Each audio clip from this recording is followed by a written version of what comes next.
ایک صحابی رضی اللہ عنہ نے عرض کیا کہ اللہ کے رسول مجھے نصیحت فرمائیں۔ آپ نے فرمایا کہ نماز پڑھو تو یہ سمجھ کر پڑھا کرو کہ ہو سکتا ہے یہ نماز میری زندگی کی آخری نماز ہو۔ تو ایک ذہن بنایا کہ ہو سکتا ہے آج کا دن زندگی کا آخری ہو۔ تو جس کو یہ پتہ لگ جائے کہ میری زندگی کا آخری دن ہے تو وہ کیسے اللہ کی بندگی اور اطاعت اور اللہ کو راضی کرے گا، گناہوں سے بچے گا، اس کا دل دنیا سے ہٹ جائے گا، اسے آخرت کی فکر لگے گی، عمل کا شوق پیدا ہوگا، گناہوں سے نفرت پیدا ہو جائے گی۔ تو اس رمضان کو ایسے گزاریں جیسے زندگی کا آخری رمضان۔ اس رمضان کو ایسے گزاریں جیسے زندگی کا، اور ہر رمضان بہت ساروں کا آخری ہوتا ہے۔ رمضان تو اگلے سال بھی آئے گا، لیکن ہم ہوں گے کہ نہیں یہ کوئی پتہ نہیں۔ تو اس لیے اس رمضان دیکھو، کہتے ہیں رمضان آ رہا ہے، اور تھوڑے دنوں بعد کہتے ہیں رمضان جا رہا ہے۔ کتنا شور تھا، اب ایک روزہ گزر گیا جی، دوسرا گزر گیا جی، تیسرا گزر گیا، چوتھا گزر گیا، پھر کہیں کہ عشرہ ختم، دوسرا عشرہ ختم، عید آ گئی۔ بڑی تیزی سے جا رہا ہے بھائی، مہمان ہے، اس کی قدر کرے۔ مہمان، اللہ کا مہمان، اس کی قدر کیا ہے؟ اپنے وقت کو ضائع نہ کرے، اپنے وقت کو، روزوں کا اہتمام، تراویح کا اہتمام، نمازوں کا اہتمام۔ دیکھو رمضان میں بھی آپ کی مسجد میں 2-2.5 صفحے، 3 صفحے بھی نہیں ہوئے۔ یہ کیا ہے؟ یہ دکھ کی بات، یہ افسوس کی بات، یہ پریشانی کی بات ہے۔ شیاطین بند ہو گئے، اللہ کی رحمت متوجہ ہے، اور جنت کے دروازے کھل گئے اور جہنم کے دروازے بند ہو گئے۔ عمومی طور پر دل نرم ہو گئے۔ تو اس کا تقاضا کیا تھا؟ مسجد بھری ہو۔ اب اس کے لیے سب مل کر محنت کریں، ایک ایک کو سمجھائیں۔ کوئی پوری کالونی میں نماز چھوڑنے والا نہ ہو، کوئی روزہ چھوڑنے والا نہ ہو، 100% روزہ رکھے۔ یہ نہیں کہ گرمی ہے، یہ نہیں کہ ہمیں کام پہ جانا ہوتا ہے۔ ایک طبقے کا ذہن بنا ہوا ہے کہ روزہ کون رکھے؟ جو فارغ ہے، ہم نے تو کام پہ جانا ہوتا ہے۔ صحابہ وہ فارغ ہوتے تھے، جب قرآن میں حکم آیا روزہ رکھنے کا تو صحابہ کے کام کوئی نہیں ہوتے تھے۔ ایک طبقہ کیا کہتا ہے؟ ہمارے گھر کون سا اے سی لگا ہے جی؟ روزہ کیوں نہیں رکھتے؟ کہتے ہمارے گھر کون سا اے سی لگا ہے؟ تو صحابہ کے گھر اے سی لگے ہوئے تھے۔ جب قرآن میں حکم آیا روزہ رکھو تو گھر اے سی لگے ہوئے تھے۔ روزہ رکھنا ہے، ہر مسلمان میں جذبہ ہو۔ ہم اللہ کے بندے ہیں، ہمیں اللہ کی ماننی ہے، ہمیں گرمی سردی کو نہیں دیکھنا، ہمیں بھوک پیاس کو نہیں دیکھنا، ہمیں تو اللہ کے حکم کو دیکھنا ہے۔ روزہ رکھنا ہے، تراویح پڑھنی ہے۔ ایک بہت بڑا طبقہ ہے تراویح پڑھتا ہی نہیں، اس کی نیت ہی نہیں۔ صحابہ چھوٹے چھوٹے بچوں کو روزے رکھواتے تھے، چھوٹے بچوں کو، اور شام پڑ جاتی اور تو انہیں کھلونے دیتے تاکہ کھیلتے رہیں اور وقت پورا ہو جائے۔ یہ جذبہ پیدا کریں، روزہ رکھنا ہے، تراویح پڑھنی ہے۔ یہ قرآن کا مہینہ، رمضان قرآن کا مہینہ ہے۔ رمضان میں قرآن نازل ہو، ساری آسمانی کتابیں رمضان میں نازل ہو۔ گھروں میں فضا بنے قرآن پاک کی، 5 سپارے روزانہ، 6 سپارے، 8 سپارے، 4 سپارے، 2 سپارے، کم از کم 1 سپارہ۔ اب آج 5واں روزہ آ گیا، ہر ایک اپنے آپ سے پوچھے کتنے سپارے پڑھے روزانہ؟ گھر کا ہر فرد قرآن پڑھ رہا ہے کہ نہیں پڑھ رہا ہے؟ پرسوں میرا بیان تھا ایک جگہ، تو میں نے اس پر بہت زور دیا کہ رمضان ہے، قرآن کا مہینہ ہے، قرآن پہ زور لگاؤ، ہر ایک قرآن پڑھے، بچے بوڑھے بھی قرآن پڑھیں، مرد عورت سب قرآن پڑھیں، جتنی زیادہ تلاوت ہو سکتی ہے، قرآن کا شوق ہو، قرآن سے عشق ہو، قرآن سے محبت ہو، تلاوت کا مزاج ہو۔ تو بیان کے بعد ایک ساتھی آیا، کہنے لگا آج کل میں روزانہ ایک قرآن ختم کرتا ہوں، پرسوں کی بات، روزانہ ایک قرآن۔ ابھی ایسے لوگ ہیں، جتنے بھی ہمیں نا اپنے گھروں میں فضا بنائے، قرآن پڑھنا ہے، ذکر کرنا ہے۔ آپ صلی اللہ علیہ وسلم نے فرمایا کہ رمضان میں 4 چیزوں کی کثرت کرو، رمضان میں 4 چیزوں کی کثرت کرو۔ ایک، لا الہ الا اللہ، لا الہ الا اللہ، لا الہ الا اللہ، اس کو کثرت سے بولو، کثرت سے بولو۔ اگر ہر نماز کے بعد بھی چلو ایک دفعہ ایک تسبیح کر لیں، 5 تسبیح ہو گئی، کیا مشکل ہے؟ 3 منٹ لگتے۔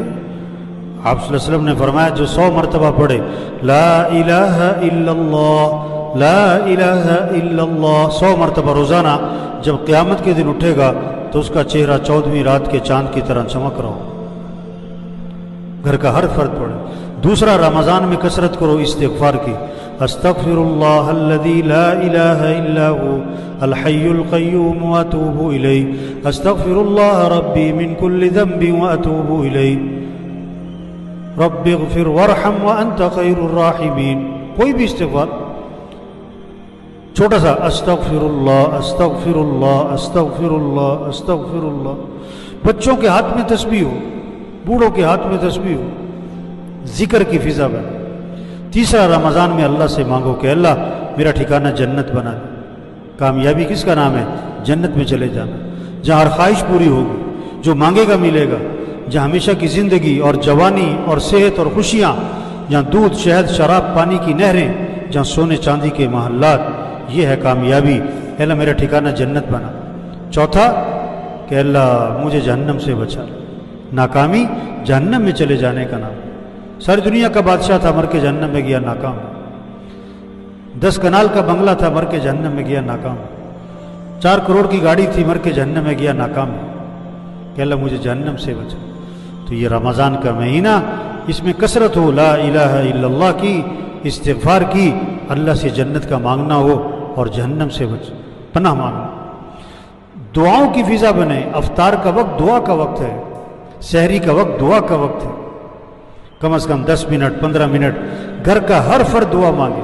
اب ابھی سحری ہوئی ہے، اب ہر ایک اپنے آپ سے پوچھے 10 منٹ دعا مانگی، 15 منٹ دعا مانگی؟ چلو کم از کم بیٹھ کے 5 منٹ دعا مانگی کہ نہیں؟ اگر نہیں مانگی، اس کا کیا مطلب ہے؟ کہ یہ اپنے آپ کو اللہ کا محتاج نہیں سمجھ رہا۔ ہم اللہ کے محتاج ہیں، ہمارے مسئلے حل کرنے والا اللہ ہے، ضرورتیں پوری کرنے والا اللہ ہے، پریشانیوں سے بچانے والا اللہ ہے، گھر کے نظام کو چلانے والا اللہ ہے۔ افطار میں دعا مانگیں، سحری میں دعا مانگیں، دعا کی فضا بنے۔ یہ دعا کا مہینہ ہے۔ آپ صلی اللہ علیہ وسلم نے فرمایا جب رمضان کا مہینہ شروع ہوتا ہے، اللہ عرش اٹھانے والے فرشتوں سے فرماتے ہیں اپنی اپنی عبادت چھوڑ دو، اب تمہارا ایک ہی کام ہے، روزے داروں کی دعاؤں پر آمین کہتے رہو۔ دعاؤں سے وہ ہوتا ہے جو حکومتوں سے نہیں ہوتا، جو ڈاکٹروں سے نہیں ہوتا، جو فوجوں سے نہیں ہوتا، جو اسلحے سے نہیں ہوتا، وہ کس سے ہوتا ہے؟ وہ دعاؤں سے ہوتا ہے۔ یہ دعا کا مہینہ ہے۔ تو اس لیے بھائی رمضان آیا اور یہ چلا جائے گا، چلا جائے گا، اس کو قیمتی بنائیں، اس سے فائدہ اٹھائیں۔ نمازیں ہوں، تراویح ہو، روزے ہوں، قرآن کی تلاوت ہو، ذکر ہو، دعاؤں کی کثرت ہو، اور پھر اپنی زبان کی حفاظت کریں۔ حدیث میں آتا ہے جو بری بات کہنا نہیں چھوڑتا، اللہ کو کوئی ضرورت نہیں اس بات کی کہ وہ کھانا پینا چھوڑ دے۔ آپ نے فرمایا کہ روزہ ڈھال ہے، یعنی جہنم سے بچاؤ کا سامان ہے، عذاب سے بچاؤ کا سامان ہے، شیطان سے بچنے کا ذریعہ ہے، جب تک کہ اس کو پھاڑ نہ ڈالے۔ صحابہ نے عرض کیا حضور روزہ کس چیز سے پھٹ جاتا ہے؟ فرمایا جھوٹ بولنے سے پھٹ جاتا ہے، غیبت کرنے سے پھٹ جاتا ہے۔ بالٹی میں سوراخ ہو، چاہے ٹیوب ویل کے نیچے رکھو، وہ کبھی نہیں بھرے گی۔ اگر ہمارے روزے میں سوراخ ہے تو روزے کا فائدہ نہیں ہوگا، روزے کا مقصد حاصل نہیں ہوگا۔ جھوٹ نہیں بولنا، غیبت نہیں کرنی، چغلی نہیں کرنی، گالی نہیں دینی۔ اس زبان کی حفاظت کریں، اس زبان کی حفاظت کریں۔ اگر رمضان میں ہم نے اپنی زبان کی حفاظت کر لی، اللہ پورا سال حفاظت کی توفیق دے گا، پوری زندگی حفاظت کی توفیق دے گا۔ دیکھو جھوٹ بولنا تو حرام ہے، غیبت کرنا تو حرام ہے، گالی دینا حرام ہے، کھانا تو حلال ہے، پانی تو حلال ہے، دودھ تو حلال ہے۔ اب روزہ رکھ کے حلال چیزوں کو تو چھوڑ دیا، حرام چیزوں کو نہیں چھوڑا۔ جس کو اللہ نے وقتی طور پر منع کیا ہے اس سے تو باز آ گیا، اور جو ہے ہی حرام، روزہ رکھ کے پانی نہیں پیتا، روزہ رکھ کے کوئی آدمی دودھ نہیں پیتا، اور روزہ رکھ کے جھوٹ بولتے ہیں، روزہ رکھ کے گالی دے رہا ہے، روزہ رکھ کے غیبت کر رہا ہے۔ جو وقتی طور پر منع کیا اس سے بچ رہا ہے، جو ہمیشہ منع اسے نہیں بچ رہا۔ تو اس لیے بھائی اپنے روزے کو قیمتی بنائیں، اپنی زبان کی حفاظت کریں، اپنے اخلاق اچھے بنائیں، اپنے اخلاق اچھے بنائیں۔ صاف حدیث میں آتا ہے قطع رحمی کرنے والا جنت میں نہیں جائے گا۔ تو بھائی دیکھو موقع ہے اس وقت، دل نرم ہے، ایک ایک کو یہ بات سمجھائیں۔ حضرت محمد صلی اللہ علیہ وسلم آخری نبی ہیں، قیامت تک کوئی نبی نہیں آئے گا نا، تو یہ بات ایک ایک کو سمجھانا، ایک ایک کو بتانا، یہ مسلمان کے ذمے ہے۔ تبلیغ کا کام انبیاء کا کام ہے، اور یہ سب سے بڑا کام ہے، اور یہ کام مسلمان کے ذمے ہے۔ کوئی کرے نہ کرے اس کی اپنی مرضی ہے، ذمے تو ہر مسلمان کے۔ یہ بات لوگوں کو سمجھاؤ، یہ بات لوگوں کو پہنچاؤ۔ تو سب نیت کریں بھائی، لوگوں کو یہ بات سمجھانے کی کوشش کریں گے انشاءاللہ۔ اپنے اپنے گھروں میں فضا بنائیں، نماز کی فضا، قرآن کی فضا، ذکر کی فضا، دعاؤں کی فضا، اعمال کی فضا بنائیں۔